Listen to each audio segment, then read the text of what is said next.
In today's video, I wanted to do something like the velvet technique, or crushed velvet as some of you call it. And I didn't want to do it in resin all by itself. I was trying to figuring out whether I can make a structure in Jesmonite or Porsalino or some similar like that. So what I did here, I poured in my Porsalino, which is the German brand, and I have this foil which I crinkled up to make it have some structure, and I placed it onto that. Looking back at this, I think I should have taken a foil that is more bendable than this one. This one was kind of stiff. And then I thought, why make all three the same? So I took some bubble wrap, as you can see here, and I cut it out to size and I put it on there as well. And if you do this from the side, like this, you press the bubbles out on one side, and you don't have no bubbles at all. Either only the ones that you really wanted. Yeah, easy task. So for the third one, I have one of those slide things. So non-slip fabric is kind of rubberish stuff. I cut it to size in a flower shape, and I put it in there as well. And then I just let it dry.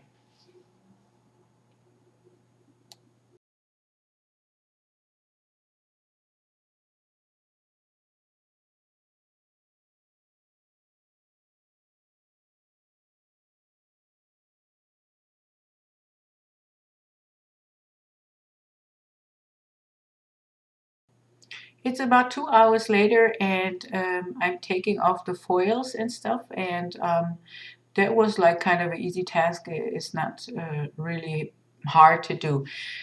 I wanted to leave those coasters in the mold, but as you can see in a moment, by taking out this, trying to take out the bubble wrap, it lifted itself, and when I was trying to put it back in, I had a huge amount of air underneath, so I decided to take them out all the way. I want to cover them with resin. That's why I usually that's why I wanted to leave them in, but I just put them back in when I put the resin on top. So as you can see, it's not really hard to get the bubble wrap and everything out. This one was a kind of fiddly because it has such small details and holes in it, but altogether it went smooth.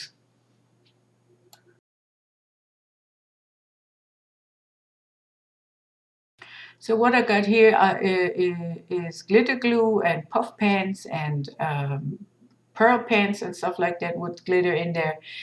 And I'm filling up the holes in there in that manner. You can do another design if you want to, but I did this way. So I just let it run for you because it took me some time to do that.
So this is the coaster with my initial idea of the crushed velvet technique. And I got some gloss varnish and put some mica powder in there, and now I'm painting it onto my coaster. And as you can see, when you put gloss varnish with mica powder, the mica powder won't lose its shine, and I like that very much.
So, and for my last coaster, I take some gloss varnish again and put some blue glitter in there, and maybe a little bit more than some. And now I'm rubbing it into those crevices with my brush to really put everywhere in those crevices the blue glitter. And once it dries, you always only see the glitter because the gloss varnish is see-through.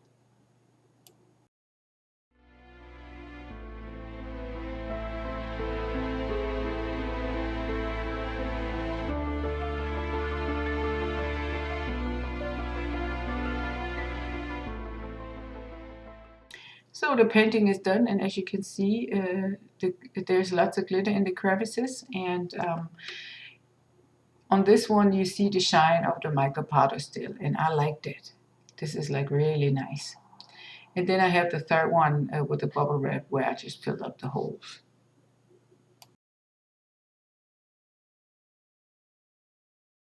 I added one step with this coaster and painted the raised parts with this gold pen. I should have taken a silver colored pen because this might have looked better. Well, I took this one, so we just leave it like that.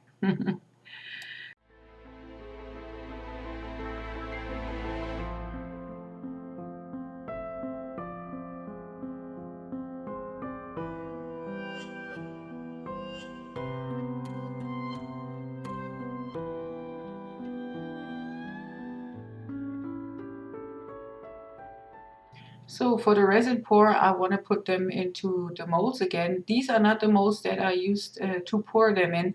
They're slightly bigger, so when I put them in there, no air will be trapped underneath. So this is much easier to do then.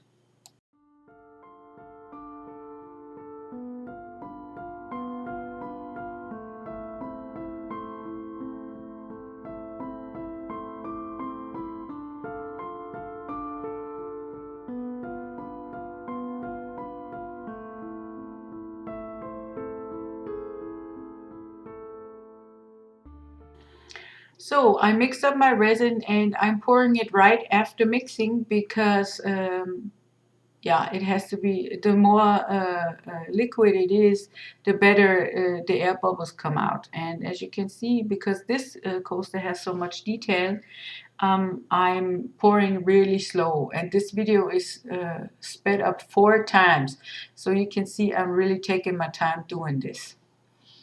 Yeah, and after pouring the molds full with the resin, the only things left to do is wait. And you all know I'm so patient. Waiting is for me hard.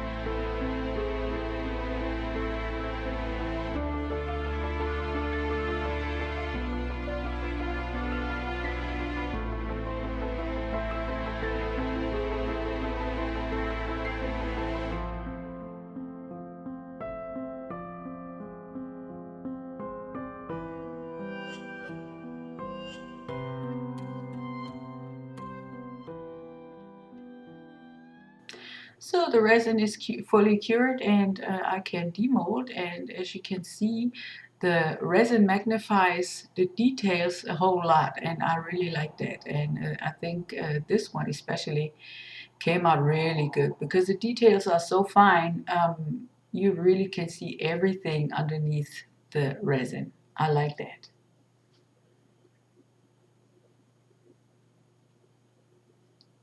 And with the next one, this was the technique that I intentionally wanted to do, and I really like that. Again, the resin magnifies the details a whole lot.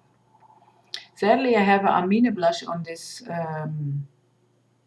coaster on the surface. It was probably too moist in my room, but yeah, anyhow, I really like that. And this one I had the most fun doing because the bubble wrap is so versatile, and if you used another design with the dots, it probably looked much more prettier. I don't know. What do you think? Let me know in the comments. I would appreciate that. Yeah, look at this. So I want to say thank you for watching. Please leave me a thumbs up, a subscription, or share my video. This would mean a great deal to me and my little channel. And I hope I see you next time in my video. Bye bye.